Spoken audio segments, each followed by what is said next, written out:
This journal was presented in the uh,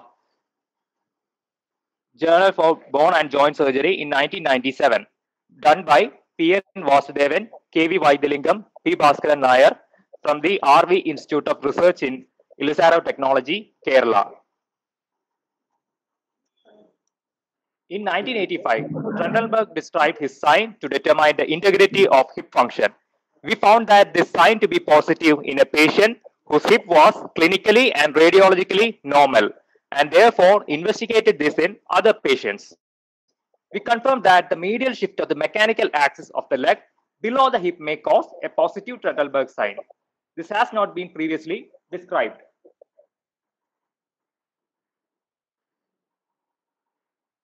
In, uh, In 1895, Frederick Trendelenburg described a clinical sign useful for determining the integrity of the hip function of the hip adductor muscles, with a specific reference to the congenital dislocation of the hip and progressive muscular atrophy. His report appeared when physicians had a few aids to diagnosis. Clinical radiography was not yet available since Röntgen had discovered X-ray only 2 years earlier. Most orthopedic and physiotherapy textbooks describe the Trendelenburg sign as a diagnostic test of function and dysfunction of hip. Appley's system of orthopedics gives the following description. Normally, each leg bears half the body weight. When one leg is lifted, the other takes the entire weight. As the result, the trunk has to incline towards the weight-bearing leg. This is achieved by the hip abductors. Their insertion is fixed and the pull is exerted on their origin. Consequently, the pelvis tilts, rising on the side, not taking the weight. When this mechanism fails, Trendelenburg sign is positive. The pelvis drops instead of rising on the unsupported side. This is the diagram showing the lever mechanism that acts by the help of hip abductors, which raises the opposite pelvis. The Trendelenburg sign becomes positive when there is abductor weakness. As in poliomyelitis, muscular dystrophies, it is also positive in coxa vara when there is insufficient room for abduction and the trochanter meets the pelvic wall before the pelvis can tilt sufficiently. If the hip is dislocated and there is no stable fulcrum, if the femoral neck is fractured so that the liver system is destroyed. So let's consider the need for reconsidering. We had a reason to re-examine the mechanism of Trendelenburg sign when a 65-year-old man presented with a middle third tibial fracture, malunited for 10 years in 37-degree varus. His complaints were deformity and a lip, occasionally with a knee pain. He was found to have a Trendelenburg gait, but none. They disregarded the sign and corrected his tibial deformity. After the realignment of the tibia, we were surprised that the Trendelenburg gait has disappeared. Therefore, we studied similar cases to determine the real mechanism of a Trendelenburg gait in a patient with normal hips. Patients and methods. In this study, selected 17 patients and studied 23 legs. In all, the patients had an acute Trendelenburg gait. None had fixed scoliosis, fixed pelvic obliquity, obvious pathology of the hip, muscle weakness due to poliomyelitis or dystrophy, or any painful conditions which can be prevented on standing on the leg, or altered function of hip abductor muscles. Clinical and radiological examination confirmed that this normality and hip abductor power was MRC5 grade 5 in all cases. Deformity of the leg was assessed by full-length standing radiographs from hip to heel. Monopodal weight-bearing radiographs of the pelvis were taken if the leg deformity was only diaphyseal, and full-length films if the deformity was juxta-articular, and evaluates its magnitude from bearing the weight. This is a tracing diagram from a radiograph of a patient with a varus deformity of the right knee standing on the right leg, demonstrating the positive Trendelenburg sign. Here we can see that the right side, the pelvis is tilted in the opposite direction. Definition of the mechanical axis. Definition of the mechanical axis. The mechanical axis of the limb was taken to be a line connecting the center of the femoral head to the center of the ankle mortise. Normally, this passes through the tibial spine of the knee. We define the medial and lateral shift of the measured line as the medial or lateral deviation of the mechanical axis of the limb. This is the diagram showing the mechanical axis of the lower limb. So here we can see that the mechanical axis passes through the femoral head to the central of the ankle mortise. In a normal limb, a line from the center of the femoral head to the tip of the greater trochanter is usually about 90 degrees to the mechanical axis, and in tibia, the mechanical and anatomical axis are in the same line. This is the way the mechanical and anatomical axis are in the same line in case of tibia. In the femur, the mechanical axis is from the center of the femoral head to the center of the knee, and the anatomical axis from the piriformis fossa to the center of the knee. The two lines subtend about 6 degrees to each other. The anatomical axis of the femur at the hip is 6 degrees during normal walking. Now let's go see the results. Of the 17 patients whom we studied, that is 23 limbs, 3 had bowing deformity of the lower limbs, 4 had malunited fractures of the femoral shaft, 5 had osteoarthritis of knee with varus deformity, 4 had diaphyseal tibia vara, and 1 had Blount's disease. For planning surgical correction, the magnitude, level, plane of the deformity were assessed by the methods described by Paley. This is the diagram showing the varus deformity of the knee as a cause of acquired Trendelenburg gait.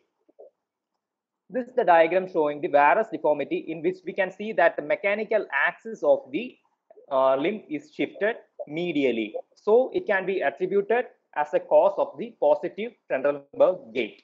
And in the next figure, we could see that after corrective osteotomies of the femur and tibia, the mechanical axis has been aligned as in a normal limb.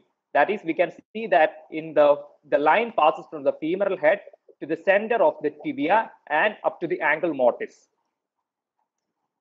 In a bowing deformities, the angle of the hip orientation line to the ankle mortise was recorded, as in case of Cobb's method of scoliosis, as a gross assessment.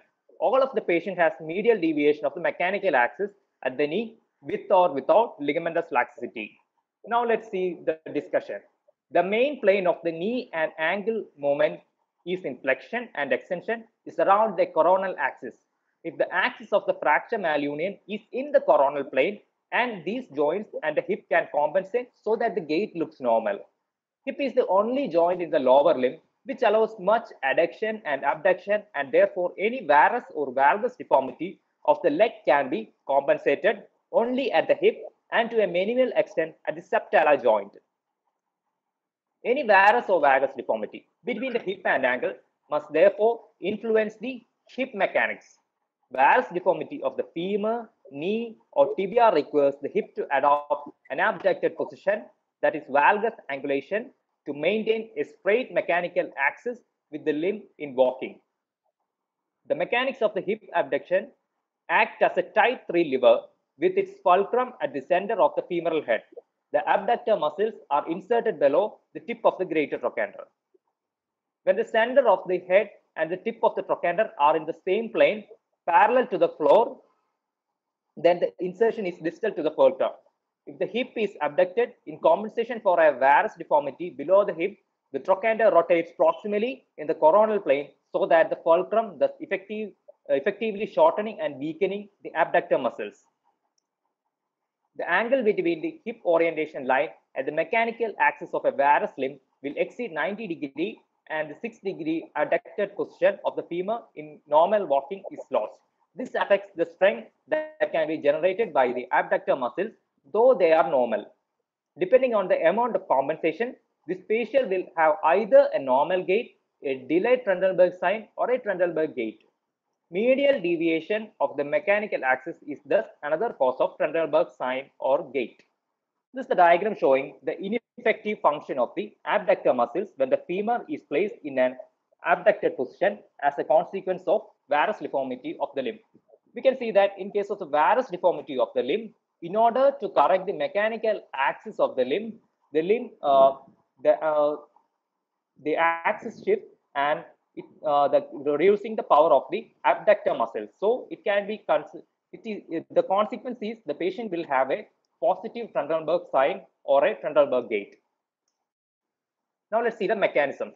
These are the three mechanisms: suprapelvic, Costopelvic impingement as seen in scoliosis. Pelvic. This is due to the fulcrum as in developmental dysplasia of the hip, or the lever mechanism as in non-union of the femoral neck, or as power as in poliomyelitis or muscular dystrophy. Then the next mechanism is infrapelvic. This is caused by medial deviation of the mechanical axis of the lower limb. Positive Trendelenburg sign is due to infrapelvic causes can be easily differentiated from that due to classical causes. During normal monopodal weight bearing, the medial border of thigh, which is roughly parallel to the mechanical axis of the femur, is perpendicular. In patients with pelvic causes, a positive Trendelenburg sign, the thigh is oriented obliquely and inwards, that is, an adducted at the limb. In patients with a positive Trendelenburg sign, due to infrapelvic causes, the medial border of the thigh proximal to the site of the varus deformity is oriented obliquely and outwards.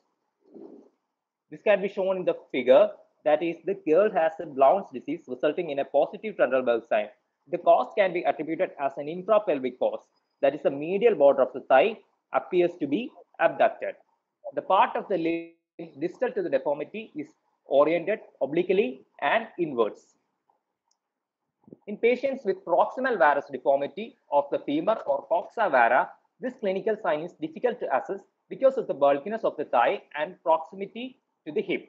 In such patients will appear to have a classical Trendelenburg sign because only that part of the limb distal to the varus deformity can be observed.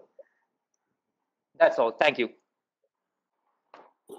So what happened is that during the discussion, I talked to our pages, Sarah and Tony, about this article from our own colleague, Vasavan. So naturally they got interested, and happy that they came out with this topic in 2-3 days time. So if you in the examination, the virus of the knee is quite common, and the patient will be walking in the waddling gait is very common. You can demonstrate the Trendelenburg positivity in such cases. So, what is a simple way of explaining? In 2 words, how can you explain why in such patient Trendelenburg is positive, or why there is a waddling?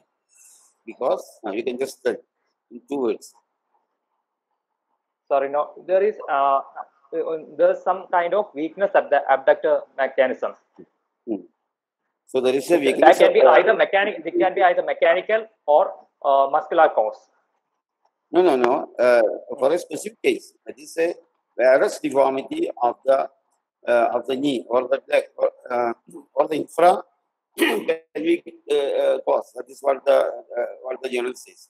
So in general, infrapelvic cause, what is the cause for waddling gaits, or what is the cause for Trendelenburg positivity? So the mechanical axis gets shifted. Told that the efficiency of the adductor becomes less because the mechanical axis gets shifted.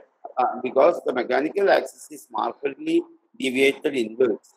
So that is then we have to explain it by the diagrams. But these are the in the theory, not in the theory. In the practical examination, if the examiner is aware of such a journal, naturally he will be asking that, and you can tell it in simple words: the abductor mechanism becomes inefficient because of the mechanical deviation. Then to explain that, there is no other way but to draw the line. Anyway, you understood all the pages understood the mechanism. മനസ്സിലാവുന്നുണ്ടല്ലോ കുറച്ച് എന്താ പറയാ പലപ്പോഴും വാസ്തവം പറയാതെ എനിക്ക് മനസ്സിലാവാറില്ല നമ്മൾ വായിച്ചാലേ മനസ്സിലാവാറുള്ളൂ എന്ത് topic ആയിരുന്നത്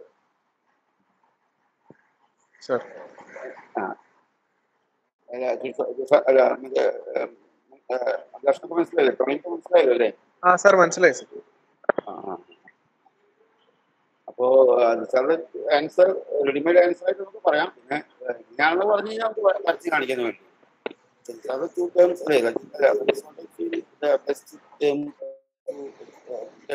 if somebody is only the examiner is aware of such article, he'll be asking. I think there is no further article on that, like Tendelberg and positive in supra-pelvic, infra-pelvic and infra-pelvic.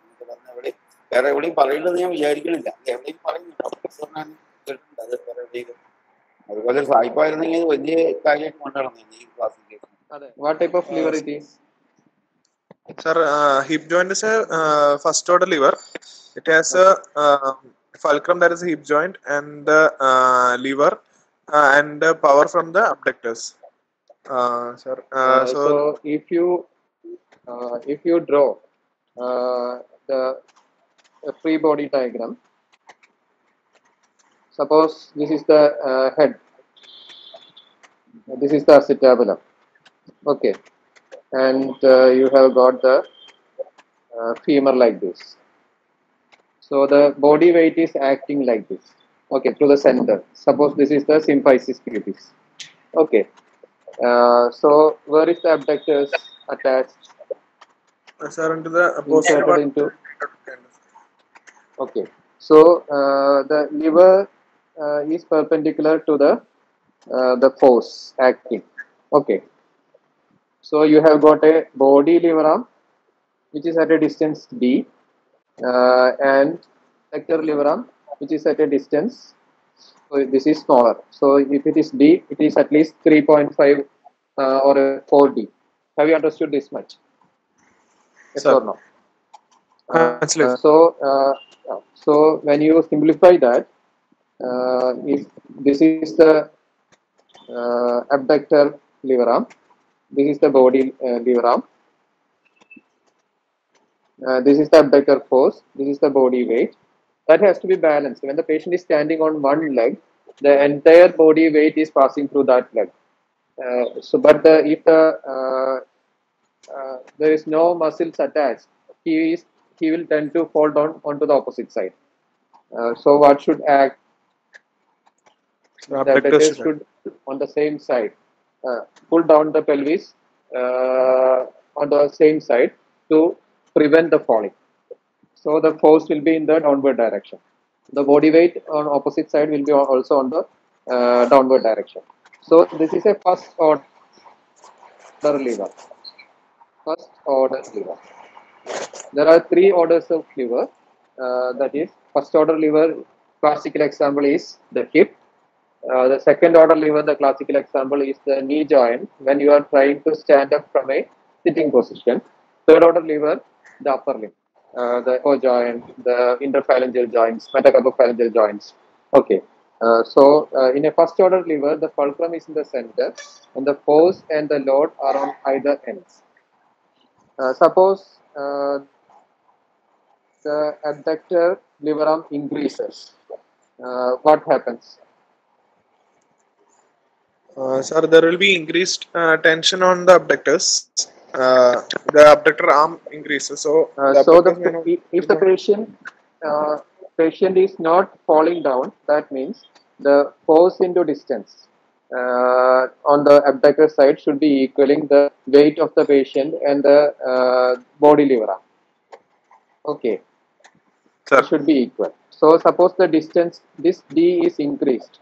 So what happens? The force required by the abductors will be decreased. Have you understood this? Yes, sir. Suppose this is a constant. This is a constant. The 3dW is a constant. Suppose you increase the distance, what will happen? The force required by the abductors will be decreased. The converse is true.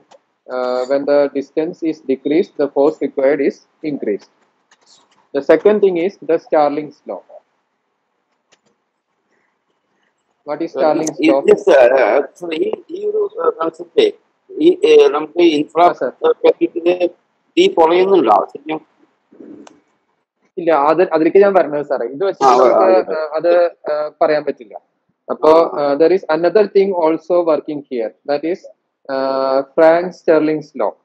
What is Starling's law? Moment of all force. Suppose you take a muscle. If you take a muscle and when you stretch it, what happens? The force, the efficiency of the muscle will be best and on a particular length. So when the length increases, the efficiency of the muscle increases. That is especially true in case of a heart. Suppose the heart is filled with a lot of blood, then the power of the contraction of the heart muscles will be more. If it is having less blood, the power of contraction will be less. Okay, so if it is stressed to a particular distance, the efficiency of the muscles will be best. If it is shortened, the efficiency decreases. If it is stretched beyond a distance, then also the efficiency will be decreased. Okay, have you understood this? So the Yes, sir. optimum length is this much. So what happens in coxa vara? The Uh, abductors will be loosely attached because the trochanter will be at a higher level. So the muscle will be very loose. So the efficiency of the contraction of the abductors will be less. The same thing happens in case of a infrapelvic cause of posterotental lumbar. What happens? The patient has to stand with a wide stance to make the foot planted on the ground. Suppose the patient is having a bare knee. The patient will not be able to keep the foot planted on the floor. So what will he do? He will keep the feet apart. So effectively, that will make the hip abducted. So it will become similar to that of a coxa vara. So the trochanter will be at a higher level. The abductors will be inefficient. Have you understood this? yes, sir. നമ്മൾ കാല് ഇപ്പൊ ഒരു pelvis ഇതാണെന്നുണ്ടെങ്കിൽ നമുക്ക് stand ചെയ്യണമെന്നുണ്ടെങ്കിൽ ഇങ്ങനെ വേണം. നമ്മുടെ കാല് ഇങ്ങനെയാന്ന് വിചാരിക്കുക. നമുക്ക് നിൽക്കണമെന്നുണ്ടെങ്കിൽ we have to have a wider stance. This wider stance will make the trochanter go up. That will decrease the efficiency of the abductors. That is the simplest explanation you can give. If you want to give a one sentence explanation for the infrapelvic cause of posterotental lumbar, we can say that because of the medial shift of the mechanical axis, the patient has to stand with a wide stance, which make the hip abducted, which will make the abductors inefficient because of the Starling's law. So that is my understanding of the infrapelvic posterotental lumbar. Before tental lumbar, what was the concept behind the tental lumbar gate? Have you read the anthology of orthopedics? Before tental lumbar, have you heard of Dupuytren? They thought that because in DDH we will be seeing tental lumbar gate. That is the most common thing in the West. So they thought that because of the sliding of the hip, sliding of the femoral head above, in and above the pelvis, that is over the ilium, is producing this tental lumbar gate.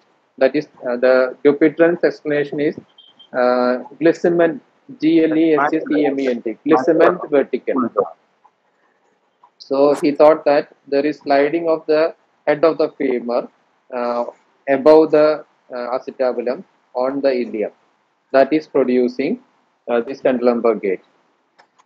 So the tental lumbar's explanation was much better because there is swaying of the shoulder to the same side, but dipping of the pelvis on the opposite side. That cannot be explained by Dupuytren's explanation. So he explained in a better manner. That became a classic tool. So, sir, Nothing much to add in Trendelenburg, but Kishore has mentioned about Sterling law. Is there any muscle in the body that does not obey the Sterling law?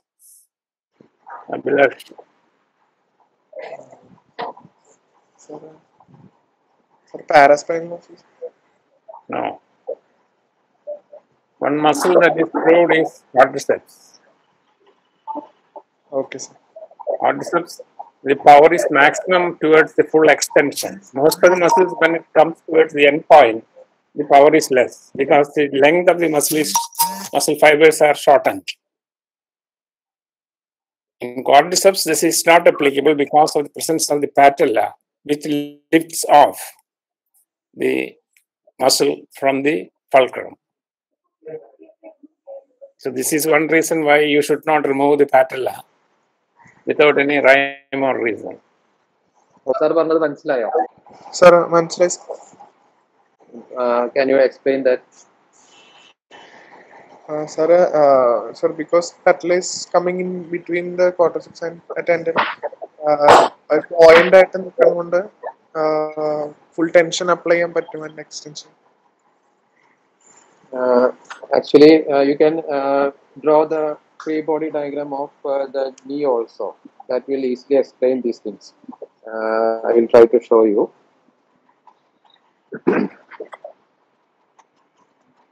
Suppose you are trying to stand up from a sitting position. Okay. So this is your knee joint. The weight will be going through the middle of the thigh. That will be the weight when you are trying to stand up from a sitting position. The quadriceps will be acting like this. There is patella here. It is attached to the patella. So here is the center. This is the liver arm. Okay. So you have got the liver arm for the body and the liver arm for the quadriceps. So the force required will be equal to this much. The same thing previously explained. So because of the presence of patella, if we draw it bigger, make it bigger, you can see that because of the presence of patella, this quadriceps liver arm has increased. So even if you extend, that will not change. When you flex or extend, it is pretty maintained. So that will maintain the power of the quadriceps. So patella is incorporated into the body to increase the strength of the quadriceps. Have you understood this? Yes, sir. Can you tell something about the methods by which you increase the efficiency of the abductor liver arm? Not in the context of the today's paper. In your exam, that may be asked. Sir, carry a stick in the opposite hand. You should be able to explain that based on the free body diagram. So when you carry a stick on the opposite side, the force required by the abductors will be decreased because there is something helping the abductors on the opposite side. And when you carry a weight on the same side on your limb, that also will be helping the abductors. Operate in a total hip replacement, can you increase the efficiency of the abductors as described by Chanley? How can we increase the efficiency of the abductor liver arm in total hip replacement? Sir, decrease the femoral offset, sir. What can you do with the trochanter? Sir, lateralization of the trochanter. You can make it more distal and more lateral. Okay. So you can medialize the hip. So that will effectively increase the abductor liver arm. Okay. When the force required by the abductors decrease, the joint forces decreases. Have you understood that? When the abductor is acting, the net force is No, decreased. the net forces in the hip will be decreased because it is based on the vector radiation. So there will be decreased force acting on the hip when the abductor force decreases. So these are the things usually asked. So why the patient is having a Trendelenburg positivity can be explained based on a free body diagram. Simplest explanation is the power failure and the liver failure. Okay. The abductor liver can fail because of the abdominal fulcrum or the liver arm, or the power failure can be due to muscle paralysis or inefficiency of the abductors because of the Starlings. Any doubt? സാറേ ഈ fixed അഡക്ഷൻ ഡിഫോമിറ്റിയിൽ false പോസിറ്റീവും fixed abduction ഡിഫോമിറ്റിയിൽ false നെഗറ്റീവും വരുന്നത് അത് പറഞ്ഞുതരാമോ?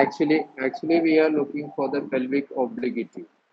Like what we are doing when you do a lumbar test, what you are trying to look at, you are looking at the pelvic obliquity, whether the pelvis is sound side is sagging. So you are looking for the pelvic obliquity. Okay. So suppose if patient is having a adduction deformity, what will be the level of the anterior superior spine on that side? Higher level. Patient's anterior superior spine will be at a higher level. When the patient is having a abduction deformity, the anterior superior spine will be at a lower level. So when you do a Trendelenburg test in a patient with abduction deformity, will you get a false positive or false negative? False negative. Why?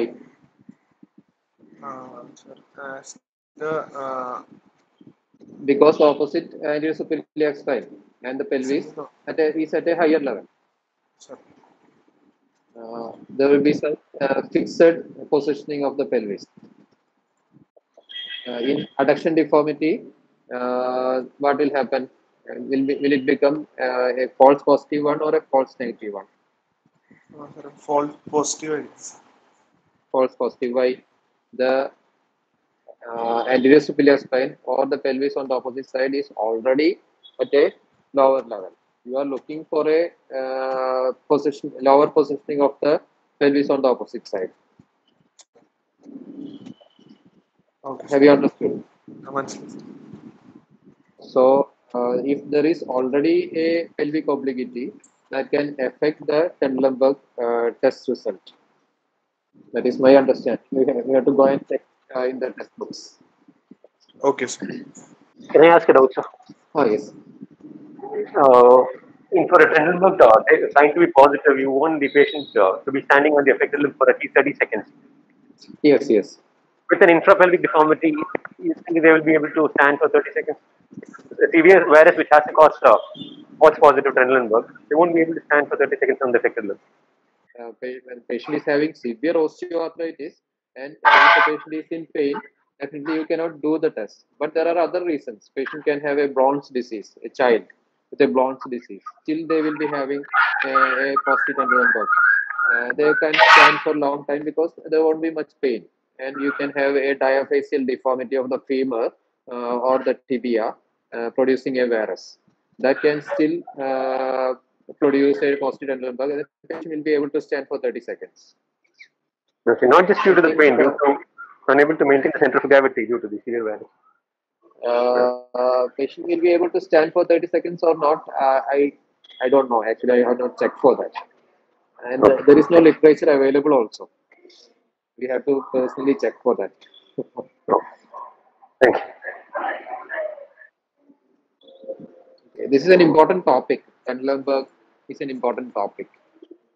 You should be first reading the Anthology of Orthopedics. There is a beautiful description of the Trendelenburg from the Trendelenburg's article itself. So all of you should read that. Today itself you can read. That will give some idea about how Trendelenburg was thinking at that time. Then you can read, there is another article by Sydney et al. So he is describing the standard method of doing a Trendelenburg test.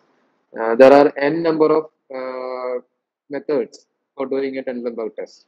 So in the examination, the examiner will ask you, how will you do the Trendelenburg test? So you can say that this is the method described by, standard method described by some person from, you can quote an article that will give you some extra marks. There are modified methods of doing Trendelenburg test. That one of the method you should learn, and you should have a standard method of doing the Trendelenburg test. You should be doing that for all patients. Otherwise, the examination hall you will be confused.